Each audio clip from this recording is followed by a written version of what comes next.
So you're telling us that next time we have to go after Stupidiot, we just let him capture us and not tell Rowdy in order to get a day off with pay for a few reviews? Hell yeah! I programmed a sentient computer virus take over Gridlock's mind and just let everything go from there. I literally got to sleep in every day for about a month, and a lot of them still are none the wiser. Otter, I swear if you're up to shenanigans again... Hey, guys! I know I suggested you make more friends out there, but what the frack is going on? Oh, hey Rowdy, Otter has this really bad habit of drawing other reviewers' side characters into his unfunny shenanigans.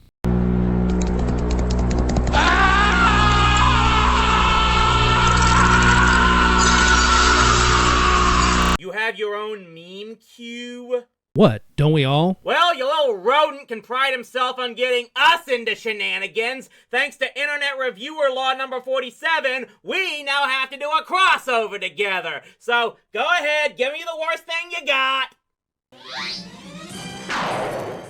Thundarr, the barbarian. Huh. Maybe this year will be better after all. And now for the technicals. Thundarr the Barbarian is an American Saturday morning animated series that ran for 2 seasons on ABC from October 4th, 1980 to October 31st, 1981, and was rerun on NBC in 1983, and surprisingly enough, wasn't riding a barbarian sorcerer trend started by He-Man, seeing how it first aired a full 3 years before the He-Man cartoon did. The series was another of Ruby Spears' early productions, and you do gotta give them credit that by 1980, Joe and Ken were actually out to create something new and original, for the most part, as opposed to what their old bosses at Hanna-Barbera were known for doing back then. And saying the apocalypse caused a world war between magicians and normals is, I guess, pretty damn original. Yeah, let me get started. In the mystical, futuristic year of 1994, a meteorite passed between the Earth and the Moon, which caused an evolutionary cataclysm that caused both magic and the wizard who used them to become real somehow. Funny how I don't remember any of that happening in 1994. Guess I was too busy pining about the baseball strike. Now, thousands of years later, Thundarr and his companions travel the land fighting the wizards and fight to protect the remaining humans, left from both the wizards and the monsters that they employ. And don't worry if you didn't get all that, because it's explained every episode in the title sequence. Huh, so He-Man ripped that off from them? So anyway, our main character is Thundarr himself, who may as well be a precursor to He-Man without all that Prince Adam's secret identity crap getting in the way. He's pretty much the leader of this ragtag group of freedom fighters, fighting with his Sun Sword.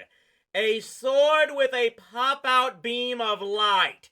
Because we haven't seen that anywhere before then. Regardless of that, despite looking like a brute, Thundarr isn't exactly a dummy here. This was shown even in the first episode, which was all about this dark side copycat named Gemini trying to get some black pearl of great power, but Thundarr realizes the pearl itself can be used to destroy Gemini's own powers, using the Statue of Liberty as a conductor. I really just said that. That and he's a complete badass. There are several instances where he is outnumbered, outgunned, and by himself, only to not even bother to pull out his energy sword and take all of them on no problem. Did I forget to mention the energy sword? Because he totally has one of those, and it's powered by magic on top of everything else that is awesome here. Anywho, you really can't go a single review without using that word at least once, can ya? Nope. Anywho, on to Princess Ariel.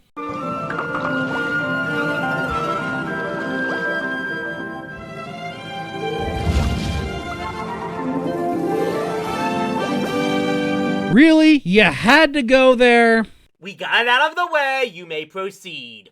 Anywho, Ariel is the opposite yet equal to Thundarr in almost every way, and is a princess who was taught magic by her stepfather, is very educated, serves the role of exposition dump, and is constantly explaining where they are. and what this place was before the apocalypse happened. And ever since it was the 80s, she played the damsel in distress, but I don't think that it ever crossed the line into being sexist, seeing how she used her brain to get them out of just as many messes as Thundarr's badassness did. And now for everyone's favorite character, Ookla the Mok. Apparently, this character became so popular that no less than 2 musical bands named themselves after him. This is probably because Ookla is a giant hairy warrior that communicates with hand and body gestures in addition to his own native language, and was as much the comic relief of this show as he was an ally. Because we had never seen that before! I'm just gonna guess Lucas was too concerned about his holiday special to bother going after Joe and Ken for infringement here. Well, now that we got the characters out of the way, let's go over a few episodes, like the Season 1 episode, Valley of the Ape Men, where we open up on our 3 heroes stumbling upon a group of ape men digging up a robot hand that I'm pretty sure is going to go on a giant robot ape by the end of this. Ookla ends up accidentally revealing their presence. The ape in charge orders them to attack, and Thundarr kicks ass, only for Ookla to be pushed off a cliff and falls into the river below. And once again, Thundarr proves himself to be a complete badass by diving off the cliff to save his friend, and Ariel using her magic to create a bridge for herself and the horses to follow suit. It's ultimately revealed that Ookla is being held captive by pygmies, who think he's an ape man. Don't kill the messenger here, people!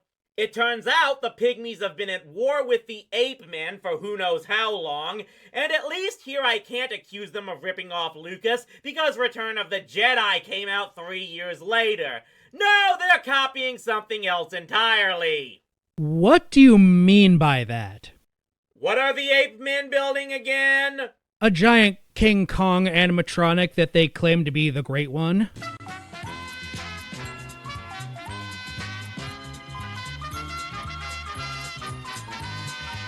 Yeah, the ape men are trying to restore an animatronic from an old King Kong film to use against the pygmies, and of course, Thundarr and his friends have to stop them. Make it to the abandoned movie studio the ape men use as a home base, and a fight scene happens. Then, after some shenanigans that actually manage to be funny, so sorry, no courage, you cowardly dog scream. Okay, here you go, but don't say I never did anything for you.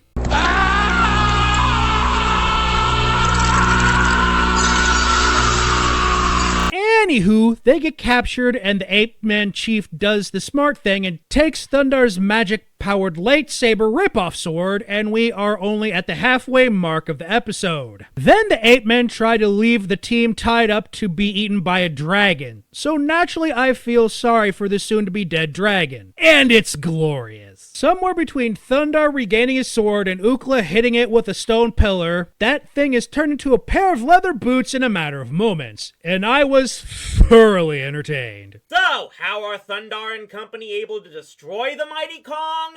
With an old World War I fighter plane, how else? Isn't it funny how in all these post-apocalyptic worlds, people can get old technology working without the concern of where to get, fuel? This is pretty much what you get for much of the first season, at least. Every episode seems to have some new evil wizard to defeat, which just has me thinking Endora from Bewitched would be so outraged at how magical beings are treated here. This includes them having to fight a wizard who is just a brain in a jar, a pirate queen looking to steal the treasure of Ookla's people, and vampire spider aliens.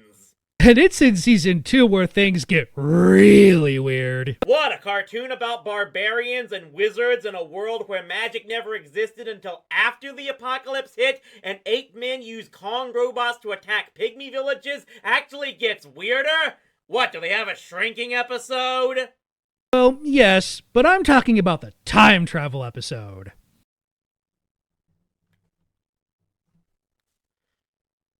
Time travel. Yes, time travel.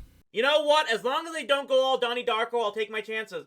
So yeah, the episode Prophecy of Peril apparently involves the wizard Vashtar using the Crystal of Prophecy that tells him he will be defeated by 3 women from different times who will unite to stop him. Are you telling me Sonic Underground stole plot elements from this? The only reason they know to break the damn crystal is because the wizard Vashtar goes off on an exposition rant explaining all of that. Hell, he himself is the one who shatters the damn thing, thus making his own downfall. There had to be a better way to start the plot that didn't involve the villain being rock stupid. Anywho, after the rock breaks and the Oracle Spirit inside gives a bunch of overly cryptic rhymey words explaining who the three women are, the gang runs off to find them. One is locked away in a tomb, the other is in a canyon somewhere, and the other is somewhere in the distant past during the late 80s, early 90s. Are you freaking telling me Laser Tag Academy stole plot elements from this?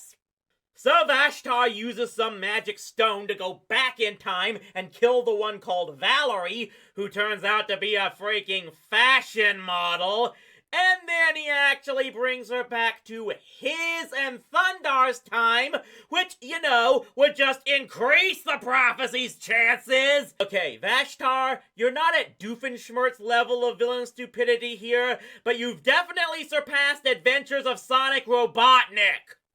I concur. Anywho, instead of killing her after getting her back to his place, he puts her in the dungeon. Because of course he does. Then we cut to Thundarr trying to get into the tomb of Maya, the queen of a lost civilization, and is one of the three chosen ones, which they succeed in doing by using a TM to teach Ookla Rock Smash. Then, after freeing Maya, they have to fight with Vashtar's robots, because why not have the wizard have robots? And it's revealed that Maya has the ability to shift between all three states of matter. I could go on a rant about how that's a lie, and there are actually 4 states of matter, that being solid, liquid, gas, and plasma, but no time for that now. They get all the pleasantries out of the way and go to find Cinda, the hermit barbarian. So after they find her living in the Valley of Death, which looks nothing like the one in Zelda 2, and she only agrees to help Thundarr and company after Vashtar tries to kill her, Vashtar goes home to try and kill Valerie, only to find out that she used the nail file she had on her to open the air vent and escape. Oh, good freaking night. Valerie's last name is Irons, isn't it? She makes her way to his chambers to try to use the magic rock to go home only for Vashtar, in an attempt to kill her using his I-beams, because why not have him have I-beams? Go through the gem, hit Valerie, and give her angel wings and I-beams of her own. She flies off and runs into the gang, and they tell her the prophecy. Then they borrow a cart from 3 old women to sneak into the fortress, only for them to be totally expected. And Thundarr, Ariel, and Ookla decide to hold off the robots and have the chosen trio go beat up Vashtar, but good. Long story short here, the 3 witches managed to beat Vashtar by shattering the stone to steal his powers. There's a lot in this show about taking men's abilities by breaking their balls. And end up sending him all the way back to Valerie's time period. Great job, dude! You self-fulfilled your own prophecy because you couldn't leave the ladies alone. Man, the symbolism in this episode is hit with the force of a sledgehammer. In the end, Thundarr was a really good series for its time, and while a few questionable things happened, it holds up very well today, and would be a good candidate for a reboot. Just reveal that all the wizards are ruled by a wizard king to add some continuity and an overarching story, and aside from that, you'd need to change very little. Despite the show clearly stealing themes from the likes of Star Wars, Planet of the Apes, and even Land of the Lost, I give credit to Joe Ruby and Ken Spears for at least making something somewhat different and worthy of its own identity. It dared to be creative and challenging with some pretty complex stories. In a time when cartoons mostly just cared about shilling products or shoving anvilicious life lessons at kids, Thundarr the Barbarian dared to be different, and that can be highly respected. Which just makes it suck even more as to why it was cancelled. What do you mean? Oh, you didn't know? Do I want to know? Oh, it's actually pretty simple. By 1982, ABC had to cut one show out from their Saturday morning lineup, and they chose to give Thundarr the axe over this. Oh, now the gang got zapped into that time machine, and they're like traveling through time. My. They do not dig where that machine is going, but they sure hope to get back to 1957 Milwaukee. Can you dig it? yeah! Really? Excuse me, I need a drink.